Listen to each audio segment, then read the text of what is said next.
Hello বন্ধুরা, welcome back to my channel the glam life. কেমন আছো সবাই তোমরা? আশা করছি সবাই খুব ভালো আছো, আর আমিও খুব ভালো আছি। আজকে চলে আসলাম একটা ট্রাভেল ব্লগ নিয়ে, যেটা কিনা হচ্ছে আমরা সব বন্ধুরা মিলে ঘুরতে গেছিলাম গ্রুপ ট্যুরে। তো সেই নিয়েই তোমাদেরকে কিছু তথ্য দেবো, আর তার সাথে সাথে আমরা কীরকম ঘুরলাম সেটাও তোমাদেরকে জানাবো। আমরা 6 জনের একটা গ্রুপ নিয়ে ঘুরতে গেছিলাম। তো এই ভিডিওতে সব তথ্য একসাথে থাকবে, তাই পুরো ভিডিওটা দেখতে অনুরোধ রইল। প্রত্যেকটা ভিডিও কিন্তু পার্টে পার্টে আসবে, তাই ভিডিওতে নজর রাখতে ভুলবে না। কিন্তু আরেকজন কই? আমাদেরকে সব গুড বাই বলতে এসছে। কালুয়া উড়ো, গাড়ি এসে গেছে, আমরা চলে যাবো কালু। এখন বাজে রাত 1টা। কালুকে আমরা এখন বেরাচ্ছি রাত 1টা। এইখানে আমাকে প্রীতম উবের বুক করে দিয়েছে, আর আমি উবেরে উঠে গেছি।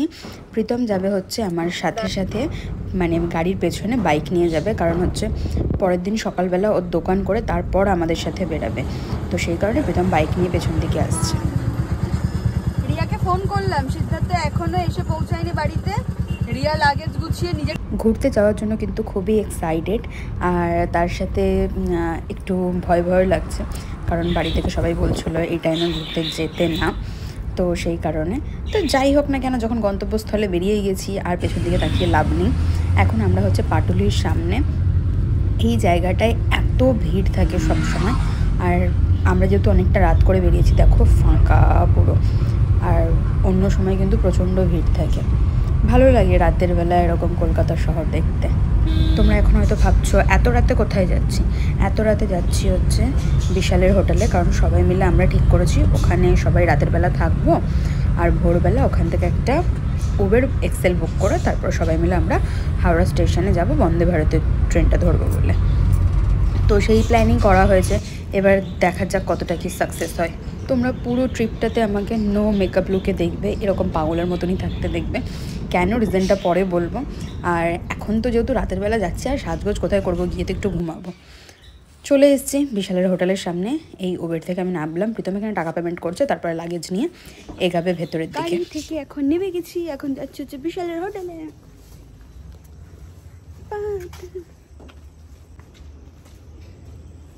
2000 years later. ভোরবেলা গাড়ি বুক করা হয়েছে, আর যে যার মতো লাগেজ গুছিয়ে নিয়ে আমরা কিন্তু গাড়িতে উঠে পড়েছি। আর প্রীতমকে আমরা রুবি থেকে পিক আপ করে নিয়েছি, আর এখন আমরা যাচ্ছি হচ্ছে হাওড়ার দিকে। মানে ভোরের হাওড়া খুব সুন্দর লাগে দেখতে, আর গঙ্গার ঠান্ডা ঠান্ডা হাওয়া আরোই ভালো লাগছিল। কিন্তু প্রচণ্ড জ্যাম ছিল, যেহেতু শনিবার ছিল হয়তো।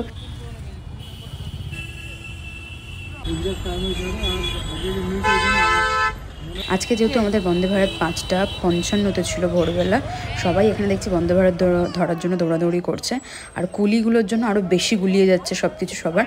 তো আমরা এখন লাগেজ নিয়ে দৌড়াচ্ছি রীতিমতো, যে ট্রেনটা পাবো কিনা, যেহেতু একটা সেকেন্ডও দাঁড়ায় না ট্রেনটা, সেই কারণে। কিন্তু এখানে হয়ে গেছে একটা বড় ব্লান্ডার।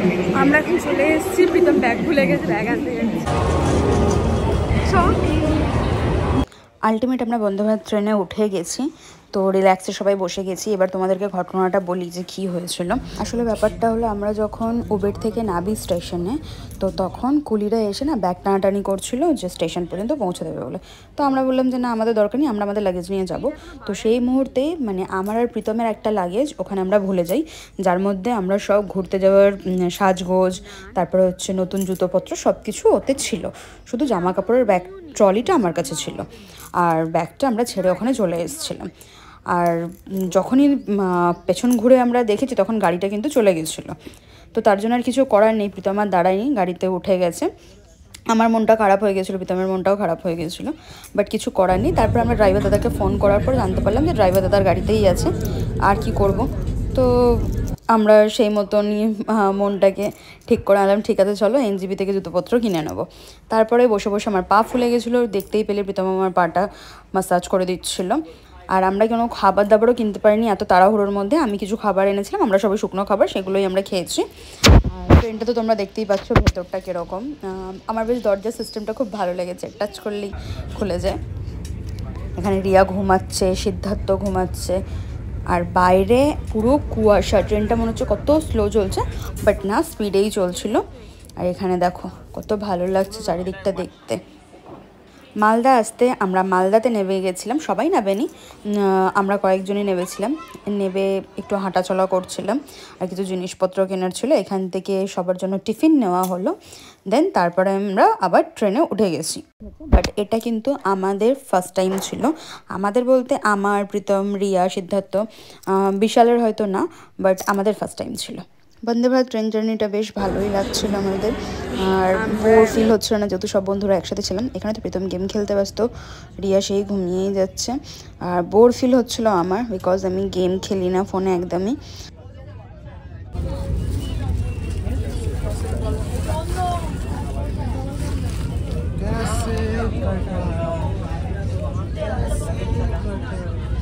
কি कैसे कटा ওরে গান ভুলভাল গাই দিচ্ছে। মালদা থেকে যে খাবারগুলো তোলা হয়েছিল সেগুলো খাওয়া হয়ে গেছে। দেন তারপরে অনেকক্ষণ পর দেখলাম আমরা নিউ জলপাইগুড়ি ঢুকছি, তো সেই কারণে লাগেজগুলো নিয়ে আমরা একদম গেটের সামনে রেডি হয়ে দাঁড়িয়েছিলাম যে স্টেশন আসলেই ঝপঝপ করে সবাই নেমে যাবো তাড়াতাড়ি করে। আমি আর প্রীতম স্টেশনে নেমে গিয়েছি সবার আগে, নেমে সাইড হয়ে দাঁড়িয়েছি, আর এখনও সবাই নামেনি, এক এক করে নামছে। আর প্রীতম তো নেবেই আগে বাবা সানগ্লাসটা পরে নিয়েছে স্টাইল মারার জন্য। তারপর এখানে প্রীতমের সাথে একজনের দেখা হয়ে গেছিলো, প্রীতমের একজন কাস্টমার দোকানের, তার সাথে গল্প করছিল। দেন দেখলাম অনেক ভিড় হয়ে যাচ্ছে, সেই কারণে আমরা তাড়াতাড়ি করে এসকেলেটারে উঠে গেলাম লাগেজগুলো নিয়ে। এখানে এই ব্যবস্থাটা বেশ ভালো, এসকেলেটার আছে সেই কারণে। এই দোকানে ঢুকলাম, ঢুকে কিনে নিলাম হচ্ছে একটা জুতো, যে কারণে আমি জুতোপত্র সব ফেলে এসেছি, সেই জন্য আমি একটা জুতো এখান থেকে কিনে নিলাম। তারপরে চলে আসলাম হচ্ছে আমরা যেখানে গাড়ি পার্কিং হয় সেখানটায়, কারণ আমাদের তো গাড়ি আগে থেকে বুক করা ছিল, তো আমাদের গাড়ি এখানেই আছে। প্রীতম আর বিশাল গেছে হচ্ছে গাড়ি খুঁজতে, আর আমরা এখানে দাঁড়িয়ে আছি মেয়েগুলো সব লাগেজ নিয়ে।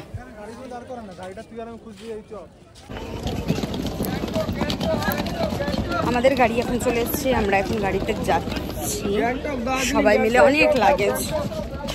কি করছিস? ওরা পরে বলবো, আমাদের একটা লাগেজ হারিয়ে গেছে। হারিয়ে গেছে কি? বাড়িতে তো পেয়েই যাবো। আমাদের তো একটা লাগেজ হারিয়ে গেছে, তারপরে এসে আমরা আবার এখানে টুকটাক জিনিসপত্র কেনাকাটি করলাম। দেন আমাদের গাড়ি এসে গেছে, চলো গাড়ি দেখাই তোমাদেরকে। আচ্ছা আমাদের গাড়ি, আর এই হচ্ছে আমাদের হিরো। হবে তো সবার লাগে। ও ওপরে তো তোর ওইটাই ব্যাপার। আমরা সবাই গাড়ির সিট পছন্দ করে নিয়েছি, দিয়ে সবাই বসে পড়েছি। প্রীতম আর বিশাল পেছন দিকে বসে আছে, আর আমরা তিনজন সামনের দিকে। সবার চোখ মুখ দেখে বুঝতেই পারছো সবাই খুব টায়ার্ড। আবার এতক্ষণ এখন গাড়িতে আমরা বসে থাকবো, মানে জার্নি শুরু হবে। আমরা এখন যাচ্ছি হচ্ছে পেলিং, আমাদের প্রথম গন্তব্যস্থল হচ্ছে পেলিং, NGP টু পেলিং। আর পেলিং যাওয়ার পথে এত সুন্দর মনোরম দৃশ্য, এই দৃশ্যটা উপভোগ করতে কে না চায়। চারিদিকে গ্রিন, আর মাঝখান থেকে গাড়ি যাচ্ছে, আর মাঝে মাঝে দেখা যাচ্ছে হচ্ছে হনুমানের দল সব রাস্তা দিয়ে ছোটাছুটি করছে। শোনা যায় নাকি এখানে মাঝে মাঝে হাতিও দেখা যায় রাস্তা পারাপার হতে। আমরা যখন আগের বছর ইস্ট সিকিম এসেছিলাম, তো তখন আমরা কি করেছিলাম, ওই যে রেড আর গ্রিনের মধ্যে দেখা যাচ্ছে বিল্ডিংটা, ওটা একটা রেস্টুরেন্ট, ওখানে আমরা ব্রেকফাস্ট করেছিলাম। তো সেটাই এখন দেখে মনে পড়ে গেল যে আমরা এখানে গাড়ি পার্কিং করে ব্রেকফাস্ট করেছিলাম। তারপর এই পাহাড়ি আঁকাবাঁকা রাস্তা দিয়ে আমাদের গন্তব্যের দিকে আস্তে আস্তে এগিয়ে চললাম।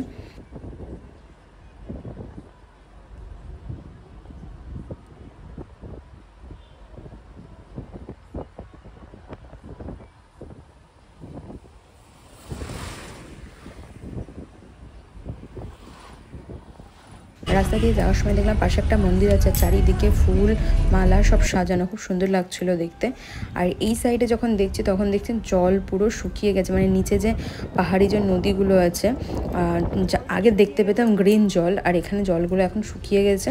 আর যেটুকু জল আছে ঘোলা ঘোলা কালার। মানে আমি যখন দার্জিলিং এসেছিলাম ফার্স্টবার 2022-এ, তখন কিন্তু জল একদম ব্লু স্কাই গ্রিন এরকম টাইপসের কালার ছিল, তো ওটা দেখতে পাচ্ছি না, তো খুব মিস করছি। এখন আমরা চলে এসেছি হচ্ছে লাঞ্চ করার জন্য এই রেস্টুরেন্টে। অনেকক্ষণ যেহেতু ট্রাভেল করা হলো, সবার খিদে পেয়ে গেছে, এখন সবাই বাথরুম সেরে নিয়ে তারপরে হচ্ছে আমরা খেতে বসেছি। এখানে দেখো সবাই একটা করে থালি নিয়ে নিয়েছি, এখানে প্রীতম খাওয়া শুরু করে দিয়েছে।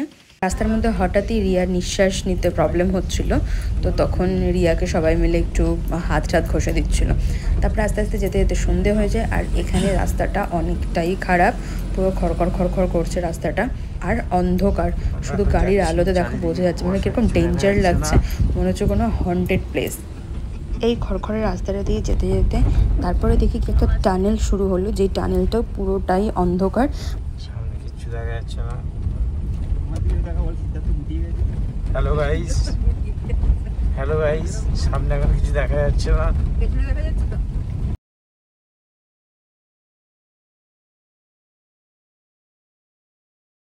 আমরা এখন হোটেলের সামনে চলে এসেছি, আর আমাদের হোটেলের উল্টো দিকেই পুলিশ পোস্ট ছিল একটা, আর তার অপোজিটেই হোটেলটা খুব সুন্দর ছিল। আর এটা আমরা নিয়েছিলাম হচ্ছে একটা ভিউওয়ালা রুম আর দুটো নন ভিউ রুম নিয়েছিলাম, 3খানা টোটাল রুম নেওয়া হয়েছিল। এখানে আমাদের লাগেজ নামানো হয়ে গেছে, আর প্রচণ্ড ঠান্ডা, মুখ দিয়ে ধোঁয়া বেরোচ্ছিলো, এত ঠান্ডা ছিল। তোমরা তো ভিডিওটাতে দেখতেই পেয়েছো কুয়াশাগুলো কীরকম ধোঁয়ার মতো উড়ে যাচ্ছে, এত ঠান্ডা এখানে। আমরা এখন পেলিংয়ের হোটেলে পৌঁছে গেছি। दाঁড়া আমি দেখি। हाँ मुंह से धुआं भी निकल रहा है।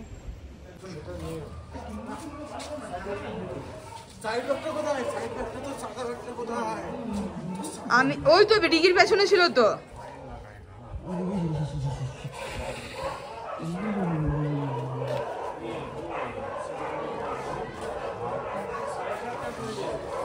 আমি কি বাবা সিদ্ধার্থকে দেখ, বাবা সিদ্ধার্থকে দেখ।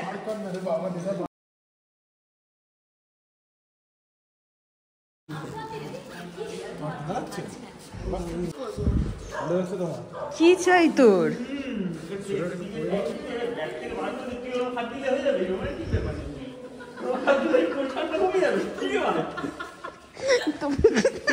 এরকম করছে 103 নম্বর রুম। এই হচ্ছে বাথরুম, এখন রিয়া গেছে বাথরুমে। এই হচ্ছে বেড, এখানে টিভি আছে, এখানে একটা আয়না, তার সাথে এখানে একটা ওয়ার্ড্রপ আছে, সাইড টেবিল, ইলেকট্রিক কেটেল, দুদিকে দুটো ল্যাম্প, এদিকে দুটো বসার জায়গা, এখানে ভিউ দেখা যাবে, বাট এখন তো রাত, সকালের ভিউটা দেখা যাবে। এই হচ্ছে ব্যালকনি,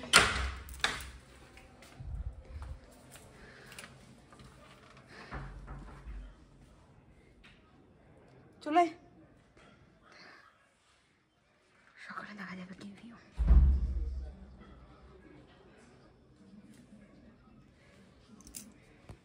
সকাল থেকে তো তোমাদেরকে দেখালামই যে বাইরের মানে আমরা বেরিয়েছি সব কিছু, কিন্তু আমরা এসেছি হচ্ছে পেলিংয়ে, আর পেলিংয়ে আমরা হোটেল নিয়েছি।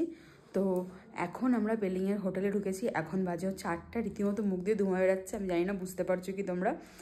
বাইরে প্রচণ্ড ঠান্ডা, হাত পা সব ঠান্ডা হয়ে গেছে। আমি এখনও জ্যাকেট পরিনি, সব লাগেজ ফাগেজ এনে সবই রেখেছি।